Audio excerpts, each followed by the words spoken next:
You are listening to episode 55 of the Autism Mom Coach. Words matter. Let's talk about aggression. How we talk about our children's behaviors is very important because words matter. Words can convey so much meaning in just a couple of syllables. So it matters a lot the kinds of words that we are using to describe, explain, diagnose, and understand something that we truly don't. In my opinion, words like aggression and violence are overused and improperly used as descriptors for the behaviors of people with autism. These words do not provide the proper lens for the behaviors and result in us judging our children and ourselves rather than focusing our efforts on the ways that we can better understand and support our children when they are dysregulated. So let's talk about it.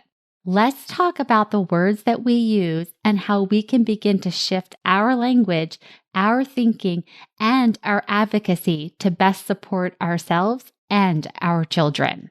Stay tuned. Welcome to the Autism Mom Coach, a podcast for moms who feel overwhelmed, afraid, and sometimes powerless as they raise their child with autism. My name is Lisa Candera. I'm a certified life coach, lawyer, and most importantly, I'm a full-time single mom to a teenage boy with autism.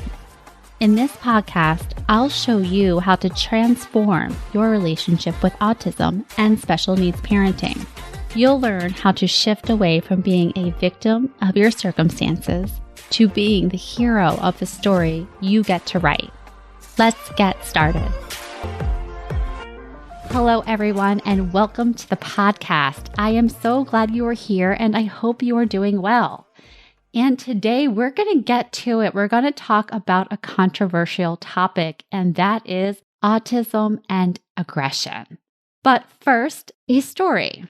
When my son was about 4 years old, we went trick-or-treating with my best friend and her 8-year-old daughter, who was dressed up in a very elaborate princess outfit with a witch hat.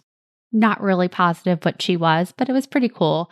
Anyhow, my son was intrigued by the hat, and he tried to grab it from her a few times, but each time she moved away. Until, of course, he got it from her, right? He lunged for her, he grabbed it right off of her head, which was pretty painful for her because it was bobby pinned into her hair, and he placed it on his head and walked around with it proudly. So, of course, my friend's daughter was really upset, and she was yelling about how mad she was at him and that he did it on purpose. And my friend said to her daughter, "No, calm down, you're fine, and he didn't do it on purpose." Well, this 8-year-old shot back. "What do you mean he didn't do it on purpose? He marched up to me, he grabbed it off my head. He meant it all right." And in that moment, so many feelings hit my body all at once. On one hand, I totally saw her point. How do you explain to an 8-year-old? How do you explain to anyone behavior that looks willful, that looks purposeful, is because of something other than an intent to do harm? Impossible. So I was agreeing with her. I was feeling bad for her. I was sympathizing with her because she's a good kid and, that hurt. And at the same time, looking at my son with a lot of fear.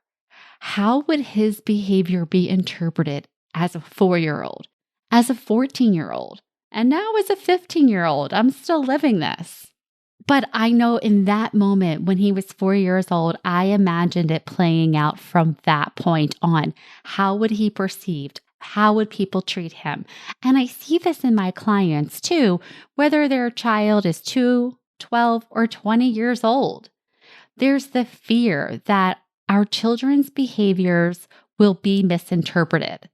Their low frustration tolerance, their impulsivity, that will be viewed as an intent to harm other people, to be a violent person.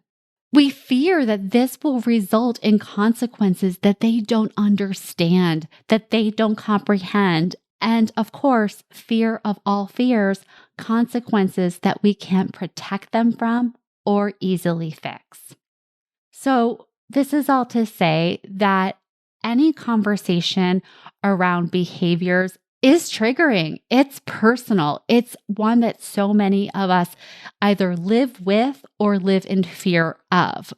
That said, I want to address this conversation in and of itself, how we talk about our children's behaviors, how we talk about dysregulated behaviors. I think this is really important. I think that the language that we use is so important because our language, how we think about things, creates an emotional experience for us. Words have meanings, and not all words are created equally. Words like violence and aggression often create a visceral feeling in our body. We know it when we see it, and we know it when we feel it. But in my opinion, these words, aggression and violence, are not appropriate, and they are definitely not helpful ways for us, the parents, to think about our children's dysregulated behaviors. So first, let's talk about why I don't think they're appropriate. I'm a stickler for definitions. It's the lawyer in me. And when I think of aggression, which is defined as a type of behavior intending to cause physical or mental harm, or violence, which is defined as a behavior involving physical force intended to harm, damage, or kill another person, well, I don't view behaviors related to autism in the same vein. I don't look at these behaviors as an intent to harm.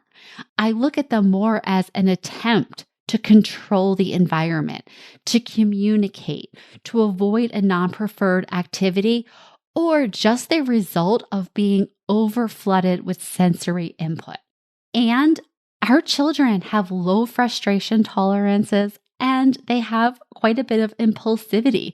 So all of this together, I don't see it as intent to harm.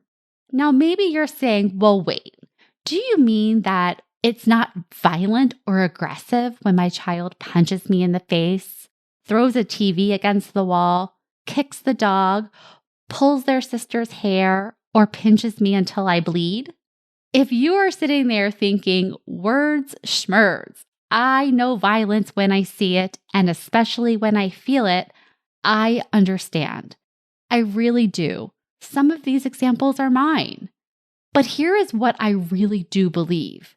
Describing these behaviors and describing our children as violent or aggressive, this is not helpful to us in the sense that these words have the power to completely cloud the lens through which we think about our own children. When we are viewing behaviors through the lens of intent to harm, it is really, really hard to think well of our kids and ourselves as parents. By contrast, when we are viewing these behaviors through the lens of the autism diagnosis, when we are viewing these behaviors through the brain and nervous system lenses, that this person is dysregulated. They do not have access to the part of their brain where rational thinking resides. Their body is flooded with stress hormones, and this is resulting in intense physical and emotional reactions. When we're looking at it through these lenses, we can get curious to understand what is happening versus simply judging the behaviors and the person, our child, as violent. So, what to do? There really are no easy answers here. Aggression, violence, these words mean something to us instantly. They communicate so much. They pack a punch, if you will. Unfortunately, I have not come across a single word that adequately captures all the complexities of behaviors resulting from autism dysregulation. As unwieldy as it is, I do think a better way to refer to violence or aggression is to call it dysregulated behavior. This does not flow off the tongue, I know, but the more we work to reframe how we think about our children's behaviors, the better able we will be to keep our cool with them and advocate for their needs. We can also begin to use this language in conversations with staff, teachers, friends, and family. That said, and this really is my personal opinion, I use the word aggression with doctors. They recognize it. And I am very detailed with doctors, especially the ones prescribing medications, about the exact behaviors in order to best inform treatment decisions. But in everyday conversations, when I am talking to my clients, when I am talking to my coach, when I'm talking to my friends about things that are going on, I do not use the words aggression or violence. And when people use those words with me, even the doctors, I pause because I've gotten so used to not thinking of it in that way that when other people use those words, I will either speak up and say something, or I just recognize how far I've come. And it has helped me to not look at it that way, because what I've seen in myself and what I see in my clients, especially the clients who their child has not really had any issues with dysregulated behaviors involving another person, but they fear it so much because they've read the stories, they've seen the Facebook post. And so then their child does like the littlest thing, and the parent who's so hyper vigilant is all over them. And they're just living in fear of what if. And I think that's what happens when we're thinking about these words in terms of aggression and violence, because they are such antisocial words, right? They have a broad range of consequences that are very scary to parents raising children who just don't get it. So yes, this is hard. This is an ongoing struggle that we all have, but I do think that the part that we can play is reshaping how we think about these behaviors in our brains and how we communicate to others and how we let them communicate to us about our children. All right, that is it for this week. I know that this is a highly charged topic, so I imagine that this will not be the first podcast I do on this topic. In the meantime, if you want to learn more about what I teach my clients to do while their child is dysregulated, go onto my website, theautismmomcoach.com, and you can grab my free course, Keeping Your Cool During an Autism Meltdown. Also, if you are ready to do this work with me as your one-on-one coach, schedule a consultation on my website. I coach moms like you every day. The mom who is struggling with a child who is very dysregulated, the mom who's wondering if she's doing enough or the right things, the mom who is catastrophizing about the future. All of it. I handle all of this in my one-on-one coaching program, and the results speak for themselves. If you are interested, sign up on my website and let's go. All right, talk to you next week. Thanks for listening to the Autism Mom Coach. If you want more information or the show notes and resources from the podcast, visit theautismmomcoach.com. See you next week.